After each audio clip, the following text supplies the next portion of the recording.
Boa noite, galera. Vou falar um pouquinho aqui, um pouquinho de teoria para ajudar. Lei de simplicidade de Maeda, aplicada ao desenvolvimento de games. Não sei se vocês já conhecem, provavelmente já deve conhecer, já teve ouvido falar do Maeda. É um pesquisador do MIT que fez uma carreira em design. O Maeda ele tem 10 leis que é importante seguir.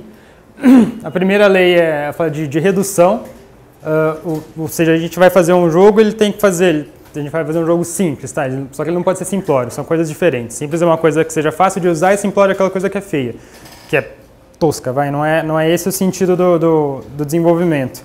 E essa primeira lei se baseia nesse X, é o shrink, né? O shrink, o hide e o embody.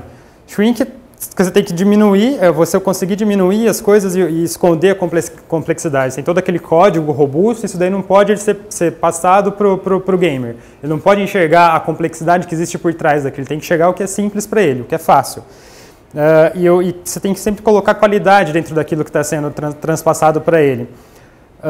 E isso é fácil de perceber, por exemplo, quando a gente vai em um menu. Você pega um menu de um jogo mais famoso, você vai lá, é simples.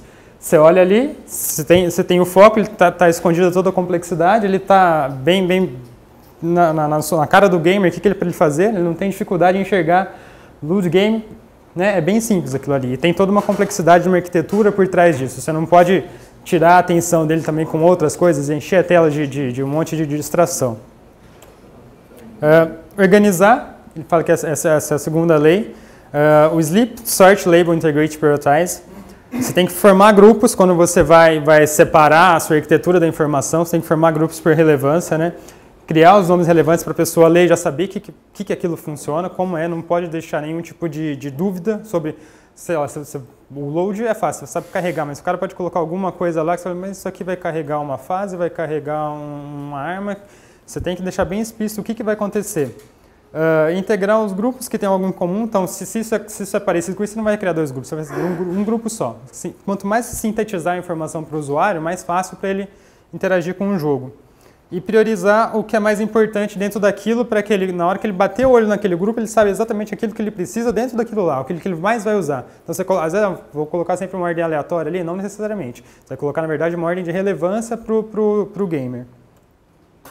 Por exemplo, a gente pega o menu do Resident Evil aqui, você fala, tem um monte de coisa, mas você bate o olho e você sabe para onde você vai. Tem arma pesada, tem isso aqui, já tem a diferença das armas aqui, já tem as informações que você precisa aqui. Por mais que tenha muitas informações, na hora que o usuário bate o olho, o gamer bate o olho, você já sabe o que fazer. Tempo. Esse aqui é uma coisa mais simples, mas é básico também. A gente precisa saber como diminuir o tempo do cara e tornar isso mais tolerável, essa espera. Às vezes você tem um programa parrudo, que precisa de um carregamento grande, igual quando você vai no Outback lá. Por que tem aquela lojinha lá fora lá, que você fica tomando cerveja lá? Porque uma porra fica na fila. Então os caras te colocam lá na lojinha, você vai tomando cerveja com metade do preço, muito mais legal. Tá aqui um exemplo desse. O now load é horroroso, né? Você não sabe quando que vai terminar esse load. Pode ser 2 segundos, 10 minutos. Aí você coloca aqui, já tem uma barrinha, vai contando, você vê a barra crescer, você vê o tempo de 37%, e o cara aqui até brincou, se eu for fazer um sanduíche, alguma coisa, você pode dar alguma coisa para tornar esse tempo um pouco mais tolerável. O aprendizado, isso você coloca o gamer num jogo, se ele não conhece o seu jogo, se é um inicial, ele não sabe como fazer, como começar, quais os comandos. Então é sempre importante, às vezes, ter um wizard, um tutorial. Essas coisas para a gente falar, puta, é básico, não sei o que, é chato passar pelo tutorial. Dependendo da complexidade do seu jogo, é extremamente necessário você ter esse tutorial e esse teu wizard. Senão o cara não vai saber por onde começar, é capaz de ele desistir no seu jogo antes de começar a jogar. Você pode ter um puta jogo lá, mas se não tiver uma curva de aprendizado aí, ele nunca vai conseguir explorar todo o jogo. Então você tem que começar pelo básico, você tem que, ao longo do jogo, manter essas repetições para incorporar esse aprendizado, evitar criar desespero. De repente você coloca o cara numa situação que ele já não sabe o que fazer, ele fica lá repetindo aquela fase várias vezes porque ele não sabe o que fazer, ele está desesperado. Exemplos, você faz o tutorialzinho, às vezes você coloca um personagem que vai indicar o que ele tem que fazer, o cara consegue identificar ali, sem você ter um tutorial propriamente dito, essa inspiração, né? E nunca esqueça de repetir, sempre repita ao longo do jogo inteiro. Aqui eu peguei um exemplo do Inferno de Dante. Logo na primeira fase ele te coloca lutando contra um cara lá, você fala, pô, ferrei, é um puta de um cara grandão lá, mas ele vem te dando todo o tutorial do como você faz para lutar com aquele cara. E aí ao longo do jogo, quando você está lutando em outras fases, aparece lá fases de ações, assim, que você tem que lutar, ele aperta X aqui, não sei o que, então ele continua fazendo essa repetição daquele tutorial de uma maneira mais resumida, mais em pílulas ao redor do jogo inteiro. Diferenças. É importante o gamer ele identificar complexidade e simplicidade. Se um jogo for muito simples, é chato. Você joga lá 10 minutos, desinstala o app, tira o CD do console. Então o cara ele precisa entender isso. Só que para ele entender isso, ele precisa ver os dois. Você não consegue falar se uma coisa é simples ou complexa se você não tiver o parâmetro. Né? Tipo, isso aqui é pesado? Se eu te der um tijolo, você pode falar, aí eu te dou um peso de 3 tijolos. Você fala, não, isso aqui é leve. Você tem que conseguir identificar essa diferença no jogo também. Um que lida muito bem com isso é o Age, por exemplo. Você fala, pô, cadê a simplicidade e a complexidade? Eu estou vendo meu cenário. Dentro desse cenário eu sei o que fazer. Ele se torna simples. O que é essa tarja preta aqui? Eu estou deixando alguma coisa mais explorável. Eu vou para lá para ver o que acontece. Eu estou escondendo, eu estou falando que tem algo mais complexo por trás, mas eu estou escondendo logo de cara para ele. E tudo que está aqui, ele já está mais familiarizado um pouco.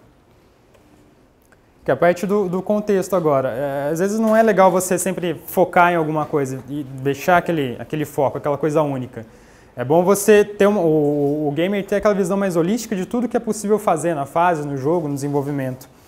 É aquela mesma coisa, é difícil, você tem que ter a simplicidade e a complexidade ao mesmo tempo, usando o Age ainda. Aqui já está todo aberto o jogo. Você ainda tem, mas aí, você já está inserido dentro do contexto depois que você explorou todo o mapa. Você sabe o que cada casinha daqui faz? Sabe o que a igreja faz, o castelo faz, as casas fazem? Então tem um contexto, você teve uma curva de aprendizado, você teve a simplicidade se tornando complexidade, e tudo isso o gamer nessa hora que ele chegou, ele já incorporou. Então para ele está tranquilo, ele está bem contextualizado e ele entendeu tudo que era para fazer até agora. Emoção aqui.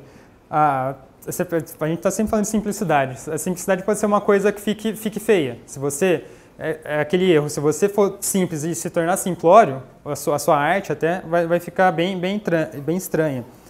Aí você vai fazer, eu vou levar isso aqui e tentar tornar o meu jogo emotivo através da arte do meu jogo. Eu faço cores e tal. Mas você não pode dispersar o seu usuário como você faz uma tela linda, mas aí o cara perde o foco de onde está o personagem dele, de tantas cores que tem no negócio. Você fez uma tela tão fantástica que o cara perdeu o personagem dele ali no meio. Então é isso, essa frase é bem legal. A arte cria grandes obras e o design cria obras limpas. Você tem uma obra bonita, mas ela tem que ser limpa. Você tem que enxergar exatamente o que precisa ser enxergado ali. A gente pega aqui no jogo do Diablo, por exemplo. Tem toda uma arte bonita em volta ali, várias cores, mas onde é que está o foco da cor, o foco da atenção? Está na ação do personagem ali no meio.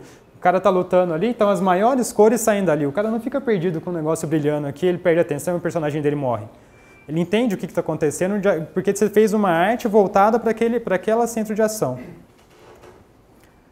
Confiança. Quanto mais você sabe do jogo, menos você precisa pensar. Quanto mais o jogo entende como você trabalha com ele, você tem uma inteligência aí por trás que adquire, que vai entendendo o movimento do personagem, o movimento do jogador por meio do personagem, fica mais fácil do gamer adquirir uma confiança com o jogo e falar, eu vou ir para frente com aquilo lá. Se eu vou pegar um exemplo aqui do... Agora eu esqueci o nome. Max Payne.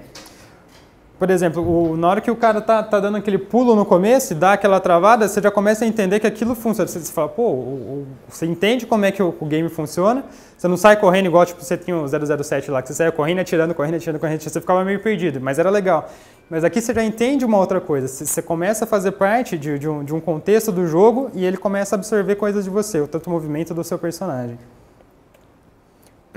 Falha. Nem tudo pode ser simplificado. Durante as leis de Mayer, a gente está falando sempre simplifica sempre, mas tem coisa que não dá para simplificar.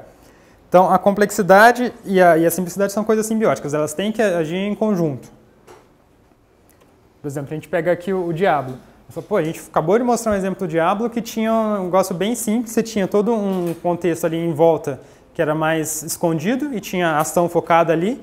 Aí, de repente, você está no negócio e fala, quanta coisa aqui, um monte de ícone brilhando aqui, mas Eu posso tirar isso? Vai fazer sentido eu tirar isso? Eu vou tirar muita da experiência do cara que ele está acostumado aqui. Depois de um tempo que o cara já se ambientou, ele está acostumado com o teclado, ele consegue usar todas essas artimanhas aqui, esses poderes diferentes que ele tem, e acompanhar o chat do cara do lado aqui, conversar e fazer tudo, mas isso demora. É um aprendizado, você não pode jogar isso logo no cara. Tanto que no começo você não tem todas essas habilidades, elas vão chegando só no final. Por quê? Porque além de você ter o avanço do seu personagem, você tem o avanço do gamer. Se você der 1 milhão de habilidades para o gamer na primeira fase, ele não vai conseguir trabalhar com nenhuma, ele vai desencanar do jogo. E a última lei, que é o que sintetiza todas as leis do Maeda, simplicidade é sobre subtrair o óbvio e adicionar o que realmente importa. Então, tira aquilo de óbvio, você pensa em todo o aprendizado, a emoção, tira aquilo que realmente não precisa. Às vezes a gente acha que uma coisa é muito bonita, mas não faz sentido. Então, tira, reduz, e é isso aí.